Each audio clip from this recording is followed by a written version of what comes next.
So I wanted to share, and I did a post about emotions and feelings, and okay, sorry, I got an itch. And there's a difference between emotions and feelings, and this is really important for empaths. So if you're an empath or you're energy sensitive, let's just say, and you think it's a merit badge to have triggers, then I would say you're not where you think you are, or where you don't have an honest view of what's going on with yourself energetically. And I see a lot of these posts that perpetuate this. It's kind of like a victim retort, like, well, I can sense your energy before you can, or I know your energy speaks for you before you do. Well, it's you're feeling a response. It's not even a response. You're actually tuned in to your hyper defensive reactivity to energy. And so you're not digesting um, stimulation well, because there's something going on in your nervous system. I know personally because I'm an empath. So this is the work I've been doing for years. And when you're an empath and you're sitting in someone's energy field you're sitting in like the trauma soup, you're sitting in their confused nervous system soup of undigested things, you have got to be able to like really know what's yours and what's not yours. And that's something that I continue to work on, and I have worked on for years. And that's what I help my clients with, because you are not feeling their energy. You're feeling your reactivity that's been developed through trauma to their energy. And I would also say you're feeling their same reactivity to your energy before you even get to any clarity. There's no clarity. You're in the astral psychic um soup, right? That this layer of consciousness, this is where things feed off of you and try to stimulate this reactivity in you. And this is why it's important to understand the difference between emotions and feelings, and the impacts that the emotions have on the energy. For example, anger shoots up. The energy direction of anger is up, up, up. So if you have headaches, if you have vertigo, if you have high blood pressure, if you have glaucoma, if you have things going on with your eyes, your head, all this area, neck and shoulder tension, right? Bottled up throat, all that stuff, that is because you have an anger. It's like this anger shell over a feeling that's not actually angry. And so you don't process the feeling, you don't get to the truth of the feeling. And this is what this whole Loosh creation mechanics is all about.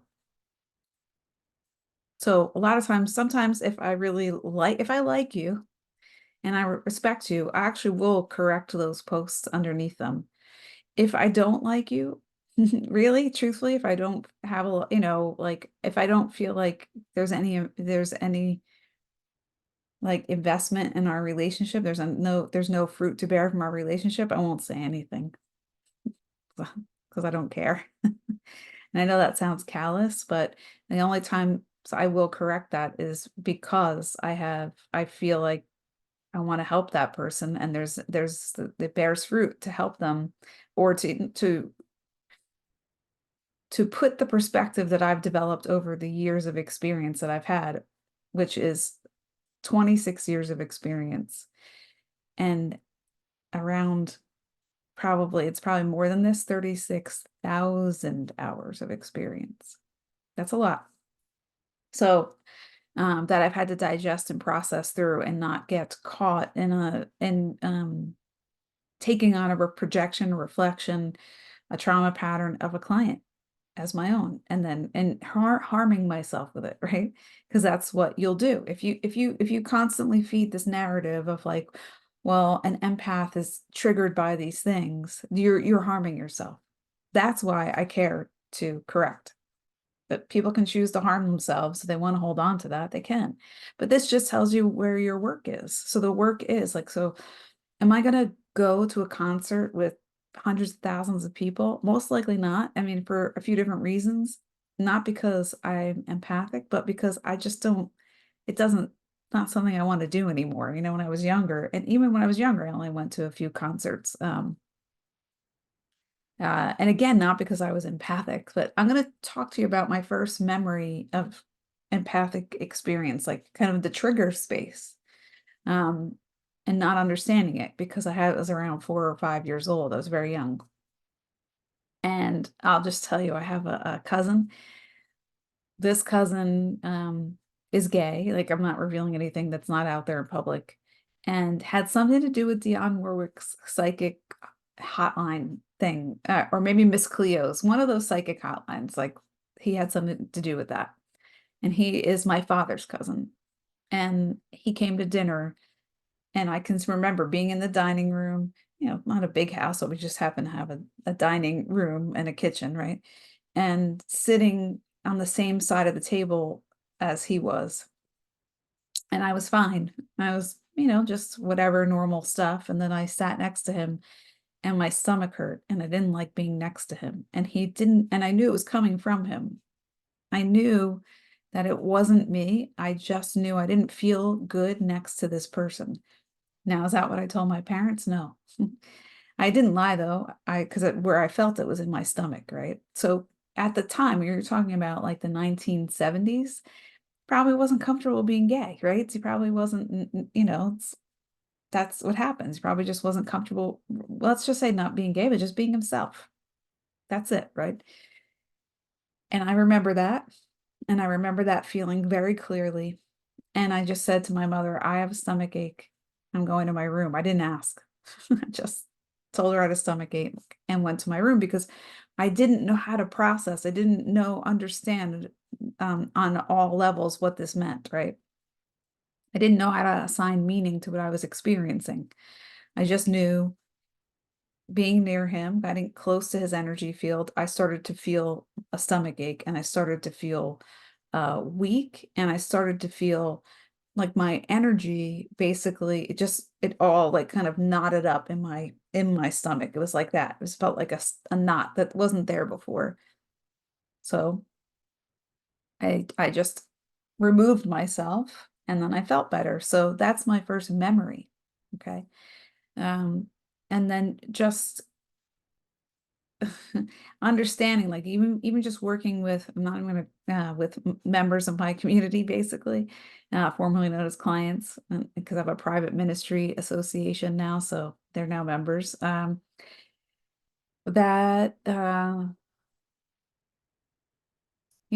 this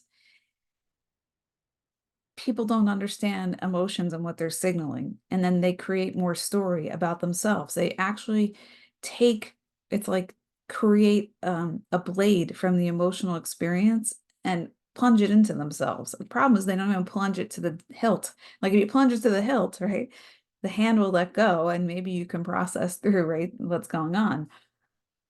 So it's complex and simple at the same time, because it's complex because there's work, and you have to commit to the work, and commit to the work of looking at yourself and getting past the emotional pattern. Like I said, anger, boom. So there'll be a lot of energy in your head. And it might even cause overthinking. So that's an example of how, because um, anger is associated with the liver. It's not the emotion of the liver. It's not like it's a signal, right? It's a signal that's guiding you to understanding that something is happening in the liver. Too much of this, the liver will invade the stomach. The liver will like overtake the spleen, which means then that anger will turn to worry and overthinking, and that will knot the chi. That will cause this to happen in your energy. So there's a whole cycle of this. So when I work with clients, I help them to understand this and help them to see, like, it's basically all it's doing is interrupting the flow of your energy. It's stagnating your energy, like, in a broad term, right?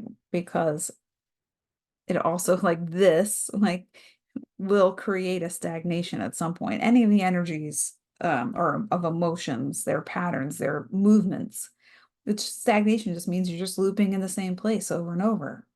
You're stuck there.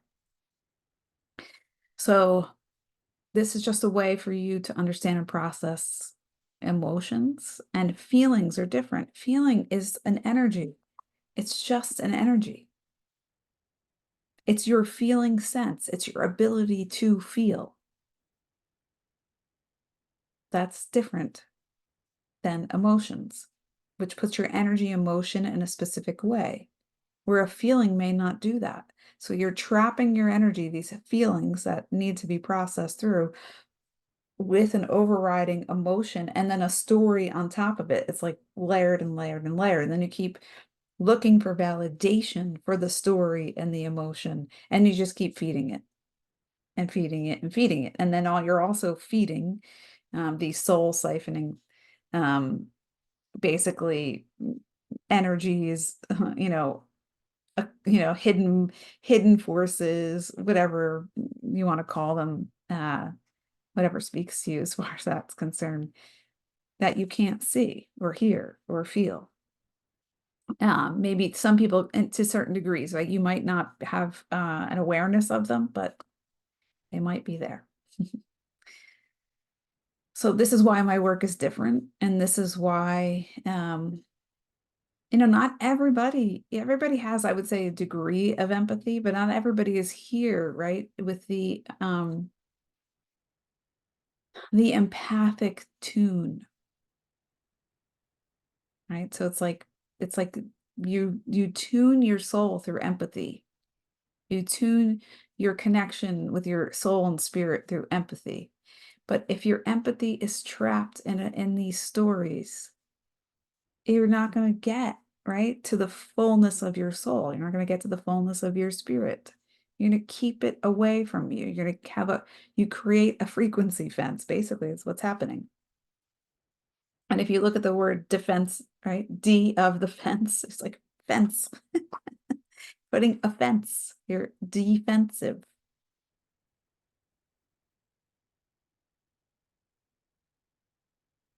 So, offensive, like of the fences, you're just putting more, it's another layer of frequency fencing. It's another veil for you to get through, to get to your true self, to feel comfortable being yourself. So I'm grateful, that I don't really speak to this relative. I don't really know anything about him anymore. But have had that experience. I'm very grateful for that, and grateful that, uh, I was given that very clear first. I'm sure there are other maybe there are other experiences, but that's the clear memory, first memory of that. And it gave me a reference point of understanding. And I can look back, and I can look back at the unseen and the unheard in that experience as well. So I don't feel victim to having to go to Walmart. I do, prep work and post work if I have to go there, just to check in to my energy, to see if I have anything that's trying to stimulate or poke the bear of the emotions, that I'm unprocessed emotions, right? It's not like I'm sitting here going, I'm free of unprocessed emotions. That's not true. I have my work, and I'm still doing it, and I'll do it until I take my last breath here, right? So, and I'm sure there's work after the last breath in the body, right? Because then you just become breath, if you think about it. So I hope that's helpful. And if you have questions, I'll have to look later. I'll answer any questions later. But I do have an offering. I have, which might seem like people might go, this doesn't seem related, but it is. So Mars, right? Mars is, we could say, the tone that help planetary tone within yourself, that helps tune your warrior essence. And why do we need to tune and evolve and grow through our warrior essence? Is because it takes warrior essence to get through this reality. And warrior doesn't mean that you're fighting. Warrior is an essence that allows you to stand upright in your true self. That's it. So I'm looking, my clients, they might not realize that they identify as warriors, but they do because being here requires that. It's like they're really looking for that. So if you're an empath and you just don't you have nervous system confusion that's interrupting your processing and digesting this reality in a healthy way, then to me, we need to look at your warrior essence to get you on this path um, of assertiveness, right? Of of understanding what it is to focus your energy on what you desire instead of focusing it on energies that are seeking to deplete you. So if you're that person, then reach out to me. But I'll put it underneath this video. I have, well, at least on Facebook. I'll put it on YouTube. I'll put this video on YouTube, and wherever I put it, I'll just try to include a link for the Mars Grow Your Warrior Essence offering. It's an instant download, and you can get it for $22 right now with the code MARSLOVE in all caps. So that's where we need to start. We need to start with our warrior essence. We need to start with our our Martian tone. So maybe I should have started this video, greetings, fellow Martians. So yeah, I hope this serves you well. And again, questions, anything you want to share, please feel free to post it below. And as always, lots of joy and lots of aloha. Bye.